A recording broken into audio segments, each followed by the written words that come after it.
Hey folks, so I have something pretty cool to show you guys today. I think a lot of you will appreciate this as it helps you save a little bit of time and memory on your projects.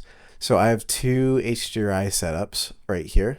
So this is be setup 1 and this is going to be setup 2. And I'm going to go into the rendered view on both of these, and I want you to pay attention to a couple things as I do.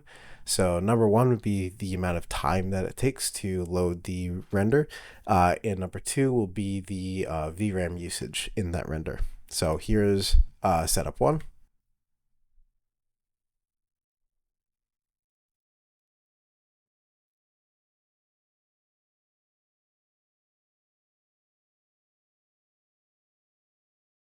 All right, so that took about 10 seconds or so, I think, and we're at a little over 15 gigabytes of VRAM.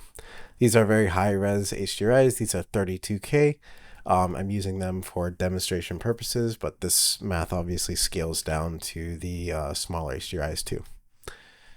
So I'm going to switch out the setup. So this is setup 2. All right, and we're already done.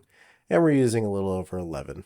So I have some stuff running in the background. So my base VRAM usage is about 5 gigabytes right now. So it's not, so this render uses about 6 gigabytes and this other one uses about 10. And these are the same resolution of HDRIs, but one of these is cropped, and I'll show you what that means in a second. So this one is 32K by 16K. This one is 32K by 8K. So if I go into GIMP, this is the HDRI that we were using. So HDRIs, they're shipped in this 2:1 aspect ratio, right?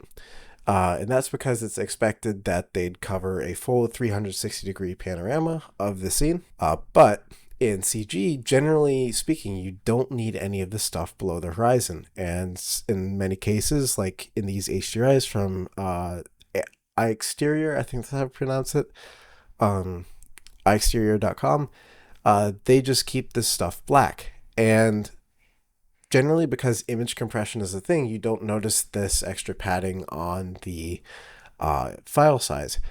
But in the render, all of these pixels still get loaded into memory because images on, at least in cycles, I can't speak confidently about other renders, but in cycles, all the images are decompressed. So you're just strictly reading from every single pixel on the image.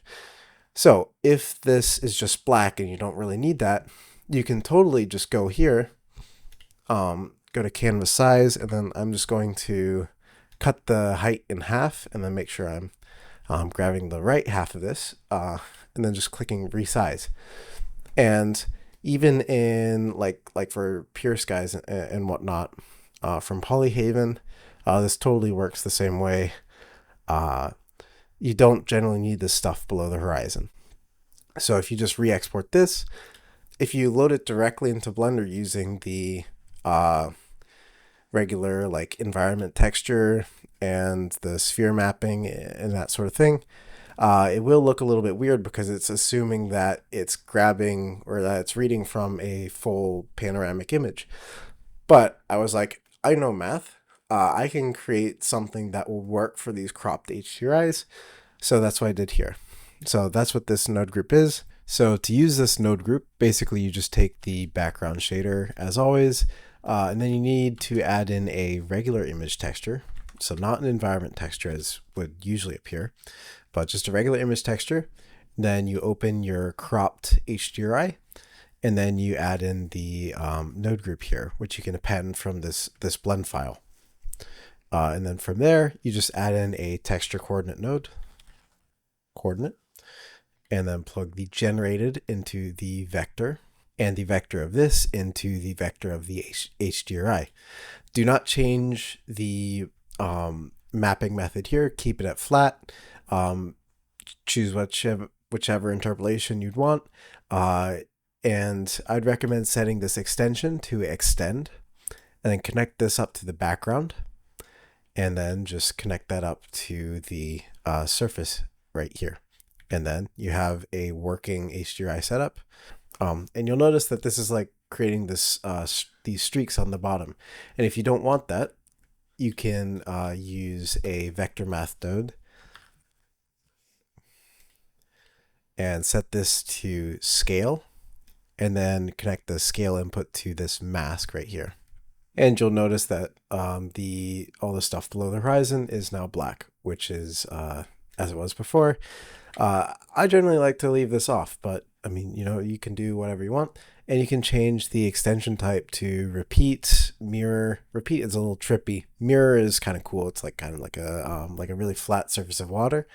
I'd avoid clip though. Clip tends to create like a sort of a really thin, like darker strip near where the two ends of the HDRI meet up, which is why I don't use it to clear the bottom half of the image. I like this, but that's like the only I guess quote unquote problem with this setup.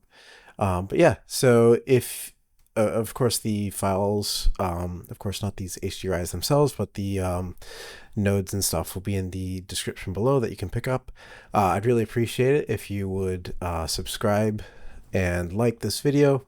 And we also have a very cool Discord server where you can show stuff that you create with these cool little tricks. And I'd appreciate you joining that if you're interested. But yeah, I'll see you guys later. Bye.